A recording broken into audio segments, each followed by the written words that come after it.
you wanted the best, you've got the best podcast. The hottest podcast in the world.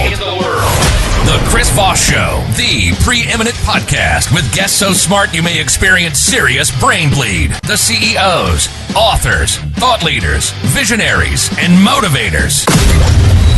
Get ready. Strap yourself in. Keep your hands, arms, and legs inside the vehicle at all times, because you're about to go on a monster education roller coaster with your brain. Now, here's your host, Chris Voss. Hi, folks. Chris Voss here from thechrisvossshow.com, thechrisvossshow.com. I'll let the Iron Lady get her bit in there. She's going to do that. We got to pay her for every show, at least $10. That's what we pay every show, $10 for that bit. No, we don't pay anybody for anything around here. So, guys, welcome to the big show. We certainly appreciate you guys having us in your homes, your living rooms, in your cars, wherever we're stalking. Sometimes we're just peering through the window at you at night. But thanks for letting us join. The Chris Voss Show is the family that loves you but doesn't judge you. And now you just found out we're incredible stalkers and ordering restraining orders. Don't do that, folks. But we do ask you to please refer the show to your family, friends, and relatives. You know, if you don't share the show, we have for 15 years, 4 shows a day, a weekday. 15 to 20, because I'm not working on the weekends, people. Give me a break. 15 to 20 shows a week. We're bringing you the most smartest minds, the CEOs, the billionaires, the Pulitzer Prize winners, the people who've spent a lifetime studying and learning, developing stuff, and bringing to you what I always call stories are the owner's manual to life, so that we can share and be smarter. But as always, bring you this distilled version of all of that into the Chris Voss Show Glow. I'm drinking a cup of it right now. It's a tasty beverage. And so you should prefer the Glow, you know. Why be selfish, you know? Stop it. Go to goodreads.com/Chris Voss, LinkedIn.com/Chris Voss. Chris Voss, one on the tickety toggety. Subscribe to that big LinkedIn newsletter. I think it's killing it over there. I didn't even know there's so many active people over there on LinkedIn. The 130,000 LinkedIn group as well. Today we have an amazing young lady on the show. She's going to be telling us about her journey through her experience raising children and some of the challenges and all that good stuff. Hester joins us on the show. She's a podcaster, a speaker, a coming out coach, and Mama Bear. Mama Bear, of course, is one of those things you always watch out for. You never mess with the Mama Bear. That's what my mama said whenever we would challenge her. And she was right, because I had to have my left arm sewn on quite a few times for being bad. Heather Hester is the founder of Chrysalis Mama, which provides support and education to parents and allies of LGBTQIA adolescents, teenagers, and young adults. She's also the creator and host of the podcast Just Breathe, parenting your LGBTQ teen. As an advocate and coach for parents and allies, she believes in the coming out process in equal parts is beautiful and messy. She works with her clients to let go of the fear and feelings of isolation so they can reconnect with themselves and their child in a meaningful, grounded way. She also works with organizations to educate and empower their employees through workshops, keynotes, and LGBTQ inclusion consulting. She's also the author of the forthcoming book, Parenting with Pride, Unlearn Bias and Embrace and Empower and Love Your LGBTQ Teen. She has a plethora of unremarkable hobbies that keep her grounded, and she's married to her best friend, 27 years, the mother of 4 extraordinary kids, 2 of whom are LGBTQIA, and a student of life who believes in being authentic and embracing messiness. Welcome to the show, Heather. How are you? I am great. Thank you so much for having me. Holy cow, that was a mouthful. I think that I'm going to have to do a little editing of my bio. It's got it all in there. There's a lot of stuff in there. Oh, my goodness. It tells you the story. We don't even have to do the show right now. I know. I think we're done. Thanks for coming, folks. Good night. So give us your .coms. Where do you want people to find you on? Oh, my goodness. So my .com, that is the best place to go to, is chrysalismama.com. And that's Chrysalis, like the butterfly cocoon, ChrysalisMama.com. And you can find everything there. Podcast, book, coaching, tons of resources, lots of stuff. So that's the hub. There you go. And your book, Parenting with Pride, when does that come out? That comes out June 4th of next year. So I am literally in the process where it's in design right now, apparently. And this is my first book that I've written. So this has been an incredible process in working with a publisher. Anybody who's written a book is yes, it is. Right now I'm at that phase of, I'm so glad this part is done. You have it written, it's handed over to the editors? Yeah.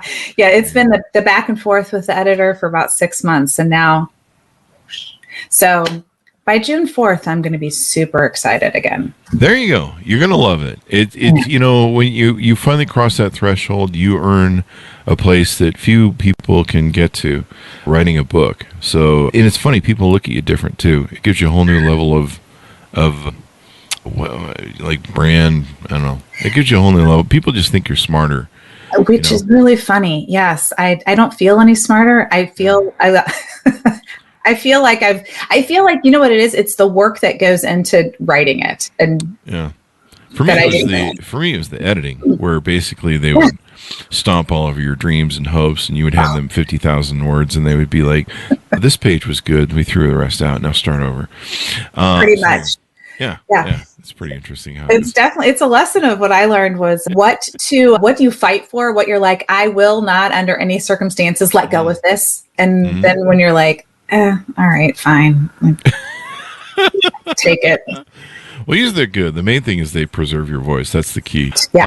So give us a 30,000 overview of what's going to be in the book, Parenting with Pride, and some of what you do too as well in your coaching. Sure. So the 30,000 foot overview that's a great way to say it, because there are a lot of things in there, but essentially I do what I do because of my kids and because of what we learned. So my oldest, kind of the quick story is that my oldest came out as gay about 7 years ago.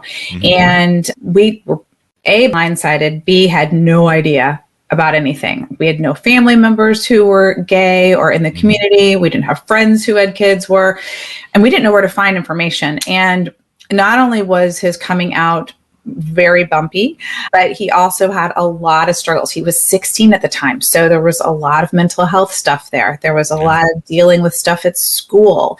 And so we kind of were hit with a ton of things at one time. Couldn't find information. Go ahead. And no, go ahead and finish. I was just going to pop a question there. Sure. No, I was just going to say we couldn't find information. It was really difficult to find good information and where to find that support, where to find accurate information, right?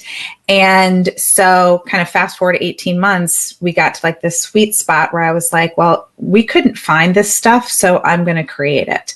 And that's where all of this has now come from. Interesting. So when he was growing up, did you have any signs, any inclination? No. Nothing. Nothing. Now it's funny. I will look back now and I'll look at certain pictures and I'll be like, knowing him and knowing him now and the way that he presents himself in the world, I'll look at pictures and I see glimpses of that person in pictures.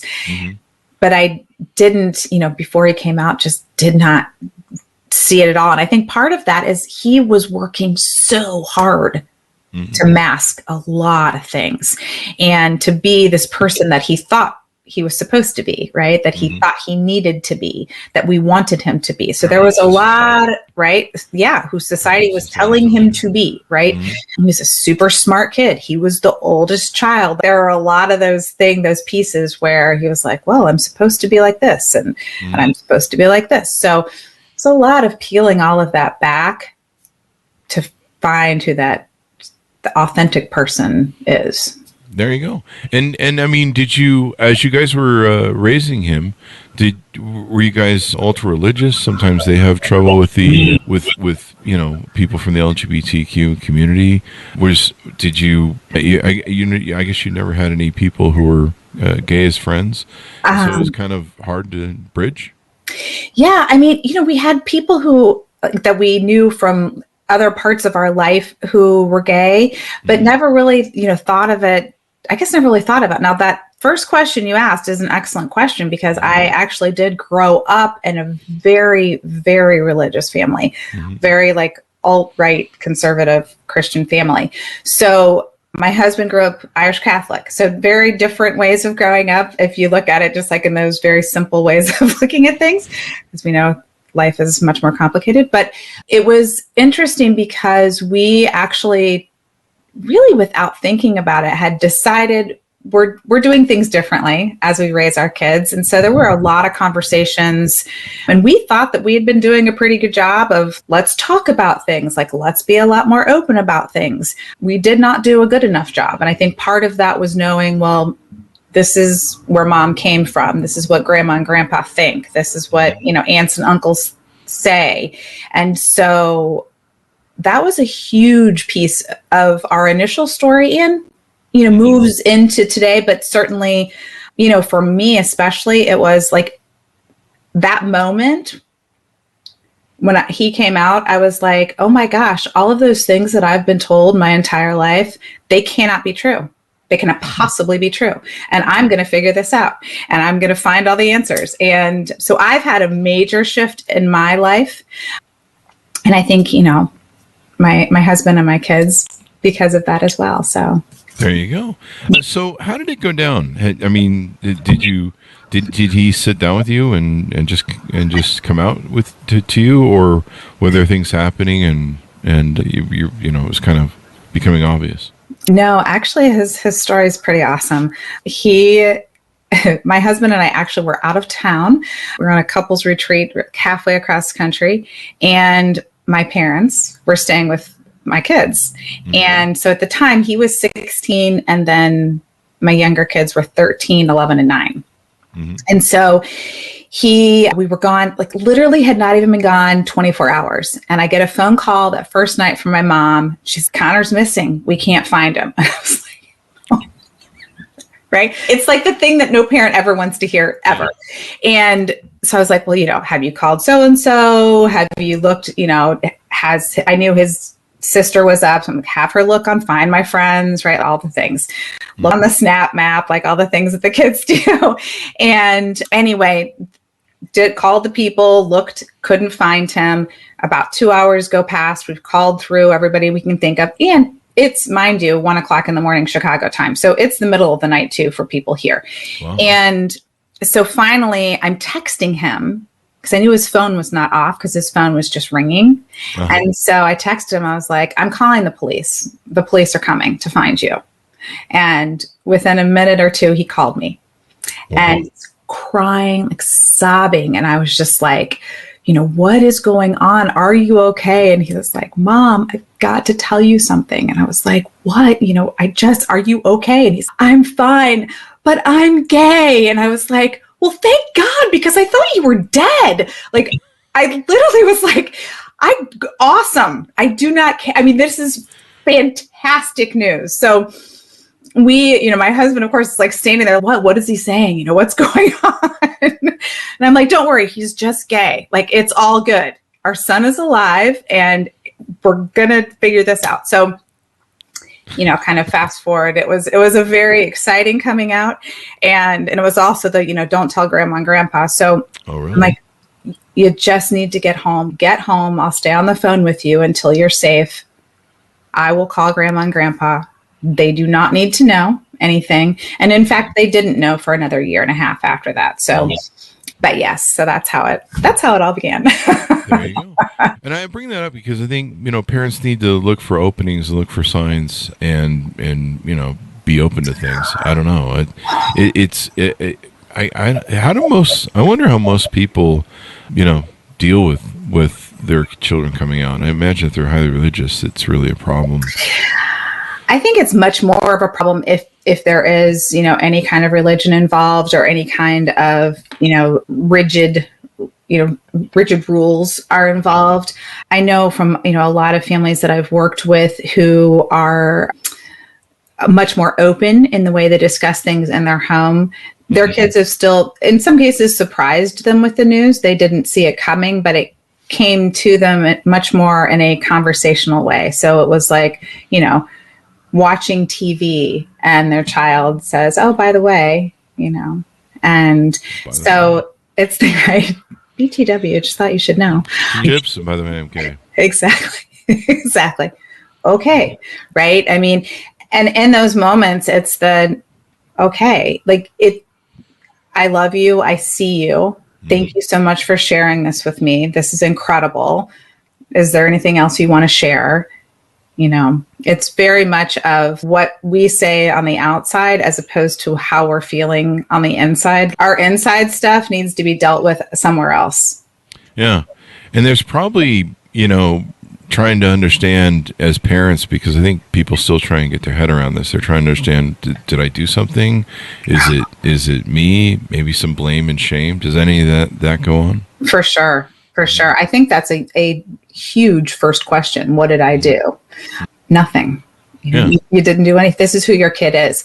And so I think that's a big, getting over that first hurdle of, even if it feels uncomfortable. That's why I always say lean into that messiness, embrace the messiness, because it is messy. It is uncomfortable, but that doesn't make it wrong or bad.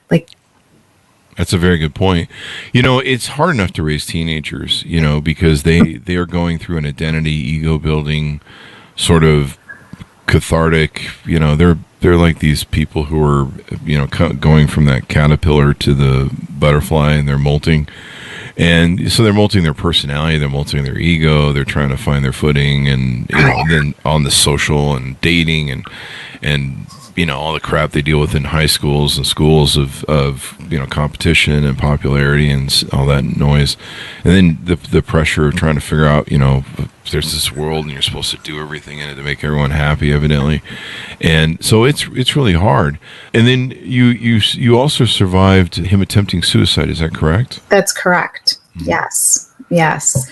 So it was in that first 6 months of when, right after he came out. And I think in his mind, he thought, well, once I tell my parents, I'm done.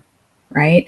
And then, none of us knowing any better and being 16 and kind of to your point that you just made, being a teenager is hard. Yeah. And then you layer coming out as gay or, whether it's a sexual orientation or a gender identity, that just layers on. Right. Mm-hmm. And so, for him, he started just going in this spiral because as he started realizing kind of the magnitude and making these shifts, it just became so big for him. And so he not only, was dealing with a lot of depression and anxiety, he started to self-medicate with marijuana, and he also was learning things. And this is a big thing that I talk about with parents now, because our kids want to know things, right? Mm-hmm. And if we don't have the answers, or if we don't have places to point them to, they're going to find it. And typically, if you are Googling certain things that you don't necessarily want your child to find are going to come up. And so that is a piece that, we were like this, trying to catch up and figure out, and we were always 2 steps behind. And so he was learning things from places that he shouldn't have been learning things, and he shouldn't have been. And so he found himself, once we caught up and figured out what was going on, realized that he had gotten himself into a mess of a dangerous situation. Oh, wow. And so what we did was basically cut all access, shut everything down, lock it all down, because we didn't know what else to do while we kind of did damage control. Mm-hmm. And that was the final straw for him. And so that is when, he did attempt to take his life. Wow. Thankfully was not successful. And 2 days later, we were on a plane to California to an intensive residential program out there. Mm-hmm. And so that, was literally a lifesaver. That's awesome. I mean, it's great that they saved his life, is my point. The a lot of LGBTQ kids go through this. Here in Utah, when I was in my 20s, I owned a modeling agency and an acting agency. So we had a lot of LGBTQ people that were part of the staff, and a lot of actors and actresses. And so we, I got pretty familiar with the groups here and a lot of the clubs and stuff that we did business with and shows with. They, we had some that were the big gay clubs. And so I got pretty familiar with everyone. And one of the problems here in Utah is the religion is got a chokehold on the state. even still to this day, 40, 30 years on. And, well, we've had it for a couple hundred years, I think.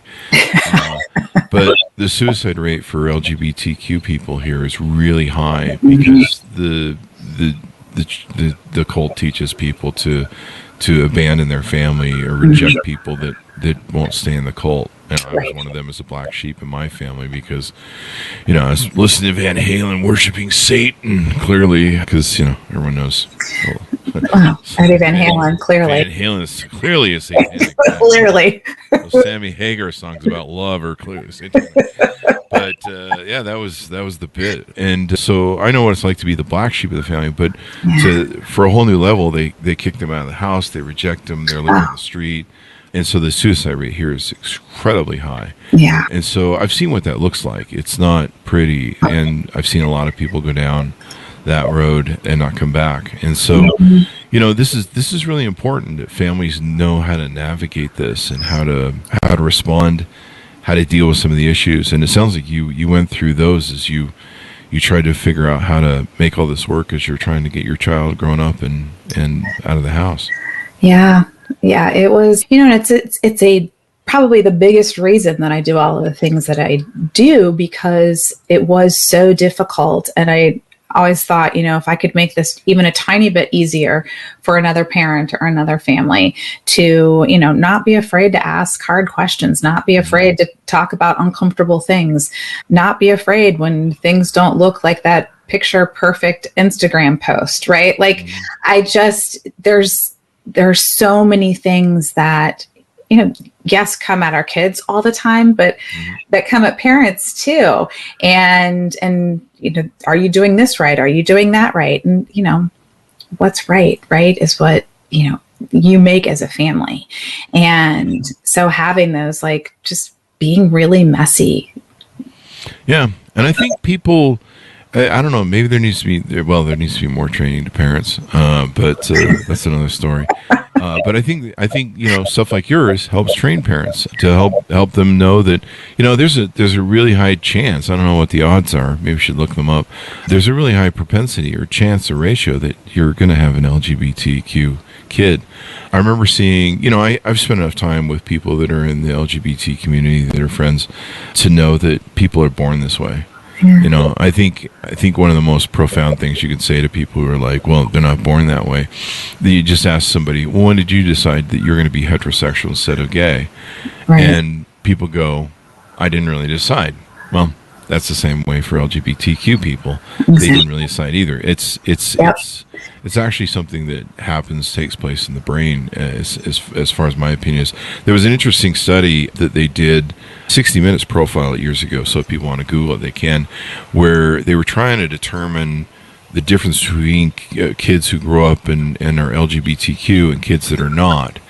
And the one thing they could find that was the best way to try and eliminate the variables, because some people would say, well, it was the way they were raised. Maybe their parents forced them to play with dolls or something, and that made them precluded to this sort of sexuality. Right. When in fact what they did is they took twin boys and they studied them, and there would be a twin boy who was straight and a twin boy who clearly from an early age was playing with dolls and very LGBTQ, dressing up like a girl and all that sort of stuff.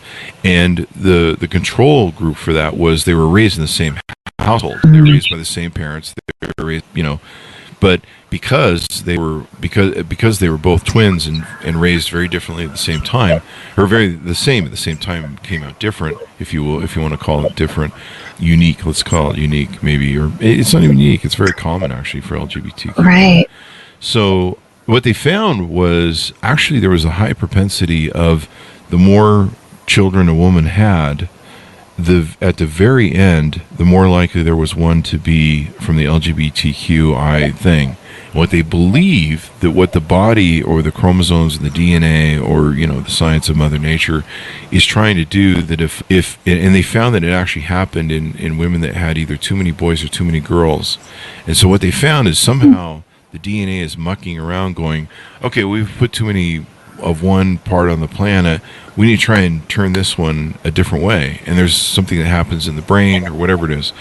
Whatever it is, they're born that way, at least in my opinion, and from the studies that I've seen and friends that I've known. Yes. So I think it's really important that, people don't realize, did I fail as a parent? Yeah. No. You didn't. No. Mm-mm. Yeah. No. And I think, the other thing too, I love that that's, when did you decide is such a great way to just shut something down right away.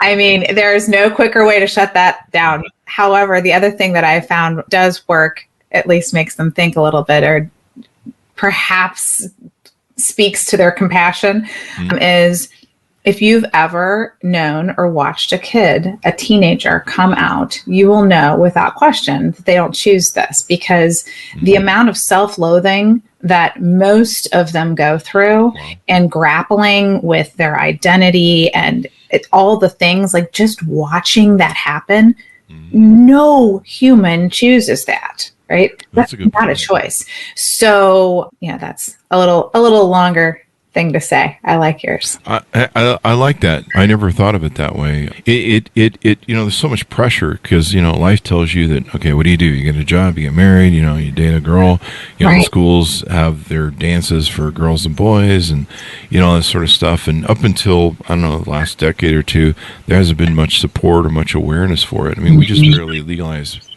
marriage sometime in the last 10 years or something like that. Yeah. And people finally came around as a populace to go, hey, we should be accepting of stuff. And, there's more diversity sort of training and stuff going on there now. What are some other things that we can touch on in the book that can help parents learn to help their child through this process? Oh my goodness. Well, a lot of the things that I talk about in the book, it's kind of equal parts how to support your child in different ways, right? So it's I build it on 4 different pillars: embrace, educate, empower, and love. And so the education pillar, as you can imagine, is probably the biggest, but a lot of it is really you as a parent, or us as parents, kind of unlearning, right? And relearning. And so it's much more like holding that space, like how to hold space for your child so they can grow and develop, right? While over here, you're unlearning and relearning. And so there's a lot of, I think that's kind of the best way I can describe it is really, we all have biases. So I don't want that to be a finger pointing thing, because just naturally we have them. And so what do you need to unlearn? What are the things that you grew up with? Right. And I mean, I had a whole mess of them. And so how do you kind of untangle that and then put in place the things that you have choices, and you have the ability to make your family the way you want it to be, right? To have incredible communication, to have really open communication. There's no, when you come to talking about, let's say, talking about sex, there isn't the talk, right? It's just talking about things like they're normal humans. You know what I mean? So it's like little, I think it's more like in the small moves, the small moments, the little conversations that you have are so much more meaningful than let's sit down to have this talk and let's make sure we check off this box at dinner tonight. And, kind of those bigger things that feel like the shoulds, which... There you go. You talk about, think in the vein of this, how to be a good LGBTQIA ally and being an ally with your teen and your child, as opposed to just, I don't know, not being an ally. Yeah. But being a good supporter for their mental health, and probably for everyone's mental health that's involved. How did it go with the children? I mean, families, they have this extended portion where you've got to, there's the other kids there, and the impact there. There's the, immediate family, grandparents, aunts, uncles, all that sort of stuff. How did you peel that onion or flour, or however you want to describe it, I suppose? Well, that was one of our biggest challenges because of the ages of our kids when Connor first came out. So we initially had the younger 2 we referred to as the littles for the longest time. And so we had the information that we knew and the information that we told the littles. And now, of course, they're all old enough to know everything, as old enough. But now we've grown as a family, and we are in a place where we talk about all the things and, ask whatever questions you want. But it's certainly I think it helped us see things with our other kids so much faster. And I think that was probably a piece of it where we didn't even know what to look for, right? When it came to any kind of mental health struggle, because, most of us, I kind of think, and I say us, meaning let's just say we're all Gen Xers here listening to this portion, having teenage and early adult kids, right? So when we were growing up, we did not talk about mental health, right? We did not talk about any of these things. And I think, at least coming from where I came from, I didn't know anything about anything. So a lot of this was like, oh, let's figure this out and let's talk about, you're feeling this way. This is kind of what you're going through.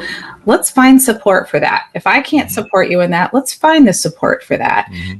And so learning what questions to ask was huge. Not being afraid to just ask people, like whether it was in our community or as I started to build, networks of people who knows something about this. Direct me to somebody who's a professional or an expert or a podcast or a book or whatever it is. So I think those are the biggest things that really help when you have these, younger kids, because it's not just, it doesn't happen in a vacuum, right? Yeah. And you eventually found, I believe, a LGBTQ counselor to help him kind of give him some guidance. Oh yeah, that was one of one of the first things that actually we were super lucky that we found a family counselor who was LGBTQ, and she was an incredible help, and we're still close to this day. But then being able to to learn the right questions to ask. So once his first two therapists were not, but once he was away and then came back, we knew to say, this is exactly what he needs. And this is what he is wanting, right? And the different supports. So yes, having, whether the person themselves are in the community or at least have some, you need somebody who has knowledge about it, because the first person he saw, he ran circles around her and just, that was all kinds of fun. Mm-hmm. There you go. I remember, I remember counselors being thrown at me when I was a teenager because I'd left the cult, and the parents in the church weren't happy, so they hired a cult psychologist and put me in it. And I remember being yelled at, screamed at, going, "You're doing this for attention." I'm like, "No, I'm not. I just want to go play with my friends on Sunday." Right. But as it was interesting, and I remember what it's like as a teenager running circles around a psychiatrist. Oh, yeah. You can only imagine. I look back, I actually came across some emails from her a few months ago when I was looking for certain things for the book, and I was dying of laughter because I was like, oh my gosh, I know what was going on then, and the stuff that she was telling us and that she was telling him. And I'm like, it actually helped. This is a helpful tip for parents, but it actually helped for my parents to come into the psychiatry office after a few meetings. Mm-hmm. I was meeting with a psychiatrist, and he was just trying to dig stuff out of me and trying to, I guess, relate to me. And as I was a teen, I was just shutting down. Mm-hmm. And, the guy was part of the cult. So, I was just sitting there going, I see what you're up to. I wasn't born yesterday, man. I don't know why I was born with this ability to see through a lot of things from an early age. I knew it was full of crap at 3, but bravo. After about 3 visits, my parents and we had the big wrap-up meeting, because the Mormons are like, "Hey, can you get that kid back in the cult?" And because we're getting tired of paying for it, and so it's really you're really bad PR, really hands off. This judge and jury isn't weighted in any way, shape, or form. And so we had a big meeting, and it was really weird. All of a sudden, this person who had never yelled at me through 3 of the prior things did this performative, start screaming at me in front of my parents and telling me that I was doing this for attention, which I wasn't. I actually didn't want any attention. I'm like, I just want to go do, I had a friend I wanted to play with on Sunday who wasn't Mormon, and we used to hang out and stuff. And I'm like, I just want to go play with my friend. I just want to hang out. And so he just literally screamed at me, which is very psychological, whatever. Yeah. And watching my parents seeing that, and then I got up and left. I just finally said, fuck you, and left. And, I locked down the teen. But having my parents kind of see what it was like and what I was going through with them, have that done by a counselor, that actually kind of helped them. Because they told the counselor to, the counselor called the next day and said, yeah, I screwed up. And they're like, yeah, we don't need to do this anymore. I think we see what the problem is. So it kind of gave them an interesting perspective. Wow. So I don't know if that story helps people in this situation. Yeah. I thought I'd share it. I think that is actually a great story and a great point, because it is incredibly valuable to go sit in, either whether you sit in on the sessions or you have a separate conversation with the therapist or the psychiatrist, because there were numerous times that I was like, yeah, this isn't going to work. Or, no, you do not know my child better than I know my child. I had someone try to tell me that after one meeting with them, and I was like, okay, bye-bye. We're not meeting with you anymore. So absolutely meet with them, and don't be intimidated by the fact that they're a therapist or a psychiatrist. This is your kid. This is your family. You ultimately trust your gut. Yeah. There are pitfalls to the LGBTQI community. You talk about how he got involved with somebody who is 10 plus years older. There are people who prey on very young things, and there's different levels of sexuality in the gay men market. There's lots of partners that you may have during a year. I think they have a lot more partners than straight people do. And, there's the breakups of those things. There's the emotional content, the sexual content, and all that sort of stuff. And I think giving them somebody who's in that community, who's older, wiser, and can give them some guidance on navigating some of the traps that are out there, I think that can help as well. 100%. Oh my gosh. I will tell you two of the best things that we ever did. So Connor now, he just graduated. So he lives in New York City. He went to school in New York City. And his freshman year that he was there, one of our deals was he had to have a therapist. So I, went on the hunt, and I started looking, and I, finally found this person.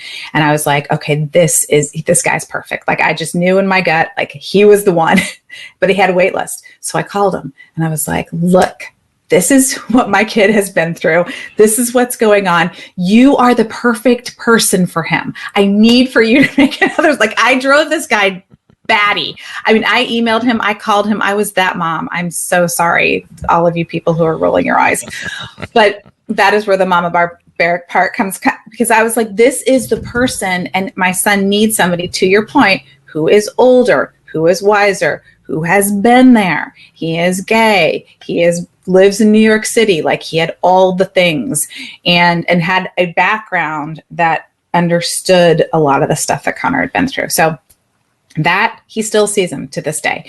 Awesome. Also finding him a medical practice so he has the entire practice, and he's in New York City. So the entire practice are gay men.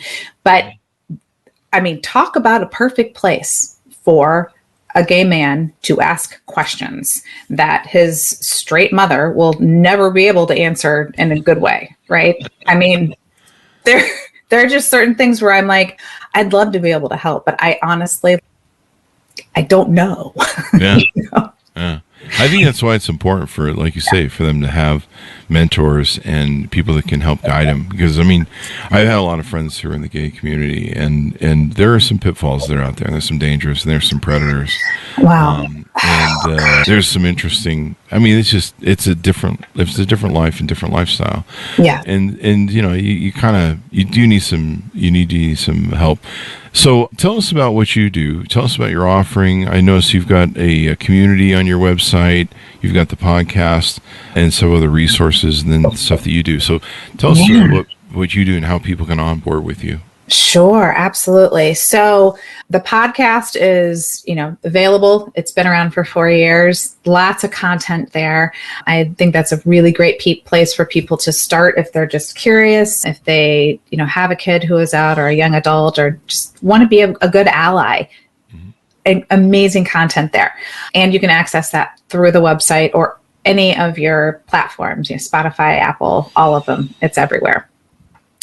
I work with parents and families. I also work with organizations, and what I do with each are very different. So with parents and families, I do coaching, and I do a lot of emailing with people that just kind of like that middle of the night question comes up. So I do have a whole like kind of unique email coaching program. There is the community as well. What I sent to you, which is a great way to kind of get to jump in and see what I do and what I offer and all of the resources, is my ally toolkit. And so there you have I gave you a link for that. The link for it is also on my website if you go right there. Mm-hmm. As far as organizations, I work with organizations. I do a lot of workshops. So like lunch and learns, and on very specific subjects like how to be a better ally or how to support your kid when they come out. And it's typically, a little bit of presenting and teaching, a lot of questions and talking. I also do some keynote speaking and consulting as well. So that's all the stuff. And you can find all of that on my website. There you go. So give us the .com as we go out. And I see people, there's a button on there where people can reach out to you. Yeah, it's chrysalismama.com. So CHRYSALISMAMA.com. There you go. Well, this is really important because I've seen a lot of people commit suicide over this and have their lives destroyed a lot of times because of family rejection. Yeah. And it's heartbreaking. These are human beings, of course, we're talking about, but they're also your family members. And in the time that they need love and support and care most of all is the worst time to reject them or create more emotional drama than they could be dealing with in their life. It's hard enough just to be a teenager. Wow. I mean, it's hard enough just to grow the damn hell up. I'm still trying to grow the damn hell up. I can't get it right. So right? Oh my goodness. Yes. I 100% agree. Thank you very much, Heather, for coming on the show. We really appreciate it. Oh, Chris, thanks so much for having me. This was great. Thank you. Thanks, Mounties, for tuning in. As always, go to goodreads.com/Chris Voss. Also, pre-order the book. You can find it on Amazon or wherever fine books are sold for pre-order. Parenting with Pride, Unlearn Bias and Embrace, Empower, and Love Your LGBTQ+, available June 4th, 2024. There you go. Also go to linkedin.com/Chris Voss, Chris Voss 1 on the tickety-talkety, and I don't know, this Chris Voss Facebook. There's so many places. just make sure you find the right one. Thanks for tuning in. Be good to each other. Stay safe, and we'll see you guys next time.